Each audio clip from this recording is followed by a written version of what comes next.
En une seule commande, Claude va aller sur le site de Meta Ads qui référence tous les annonceurs, retrouver les entreprises derrière, filtrer sur le client idéal, enrichir les bons contacts et les pousser dans le CRM, en l'occurrence 20.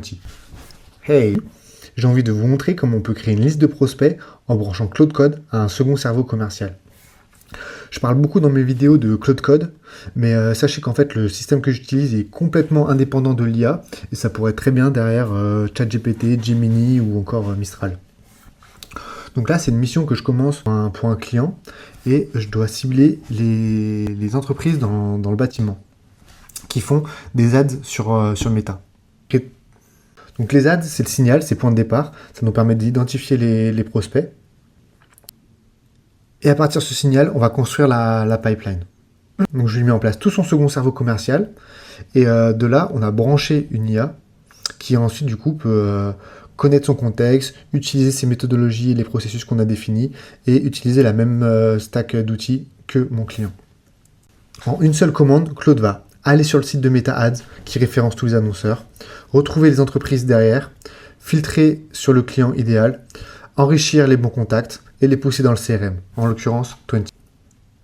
Donc le second cerveau commercial, il est bâti sur 3 couches. C'est le contexte, donc tout ce qu'on sait sur le client, les skills, toutes les méthodologies, les processus de travail, et les tools, donc la stack qu'on utilise. Donc là, notamment, la stack, ça va être Meta Ad Library, Firecrawl pour aller chercher sur Internet, des références d'entreprise pour enrichir les informations ensuite, et 20, le CRM. Et tout ça, ça tient dans une seule ligne de commande. Donc là, je vous propose de basculer dans Obsidian. Donc Obsidian, à la base, c'est un logiciel de prise de notes. Et moi, je l'ai un peu transformé pour l'utiliser en tant que second cerveau. Parce que la base du second cerveau, ça va être des notes. On ouvre le terminal. Je lance Claude. Et on a préparé la commande sourcing. Je veux dire, fait juste un petit batch de 10 cibles. C'est pour une démo.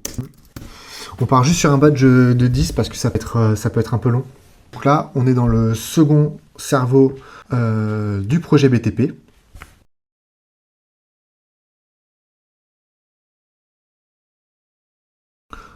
Donc c'est quoi un second cerveau? C'est tout d'abord toute l'architecture de contexte du client. Sur la partie commerciale, moi j'ai divisé en 4 parties. D'abord, les informations vraiment intrinsèques au client, donc son histoire, son identité, ses valeurs et sa vision. Ensuite, on va avoir des informations de marché, donc la taille du marché, quels sont les segments qu'on attaque. On va avoir des informations qui commencent à être plus précises sur le client, donc quels sont les comptes, quels sont les personas, quelles sont les objections qu'ils ont régulièrement, quels sont les problèmes qu'on vient résoudre. Et enfin, de la connaissance sur le positionnement, donc vraiment là, au niveau tactique, quels sont les bénéfices qu'on apporte, quels sont nos pricing et nos offres, quels sont les hooks qu'on peut utiliser dans nos messages, et quelle est notre solution. Et donc c'est vraiment l'architecture de dossier, donc c'est la partie contexte. Après on a la partie skill, donc pour le moment il n'y en a qu'un, c'est le sourcing. Le done c'est une compétence générique pour garder le contexte à jour. Et enfin les tools, bah là les tools ça va être utilisé derrière par les skills, ou alors c'est des MCP qui sont connectés. Ici principalement là on va avoir la connexion au CRM, la connexion à Internet, et quelques bases. On va laisser Claude tourner. Sinon, ouais, donc la connaissance, c'est vraiment donc, ce que l'IA elle va avoir en contexte pour mener à bien ces différentes tâches. Ensuite, bon, on va voir les hypothèses, ça c'est un peu voilà, ce sur quoi on travaille, c'est vraiment très spécifique au go-to-market. Les résultats, là on n'en a pas encore, on n'a pas encore lancé la campagne. Et les assets, ça va être tout ce qu'on va utiliser pour les campagnes de prospection. Donc ça peut être aussi bien des visuels, des landing pages que là une campagne de mail. Et voilà de quoi est constitué le second cerveau commercial.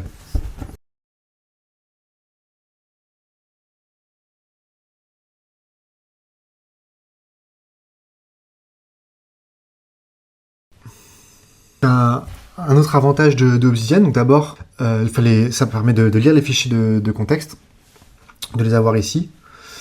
Mais ensuite, ça permet aussi de faire des liens entre eux. Et ça, c'est super utile pour l'IA. Parce que par exemple, quand elle va être dans le persona gérant de menuiserie, et bah, ça va être relié aux problèmes qui sont reliés avec ce persona-là, les objections qu'il va avoir. Et donc, l'IA, elle peut ensuite se balader comme ça dans le second cerveau. Et là, on a une vue graphique qui est chouette.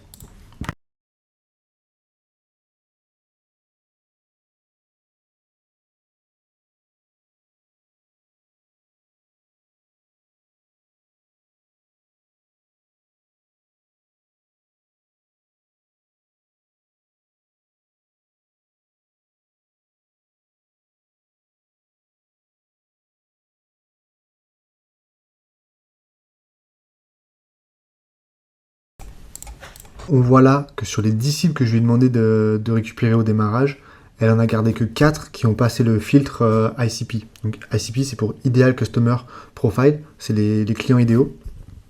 Et ça, c'est super important en prospection pour aller cibler seulement les gens qui peuvent vraiment avoir un intérêt sur notre service et pas aller chercher prospecter le tout venant.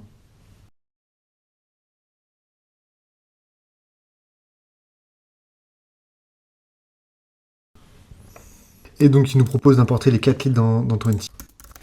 Donc là, je suis dans 20 et on va voir que les leads devraient arriver. Ok, voilà, ça a fini par arriver. Donc on voit les 4 entreprises.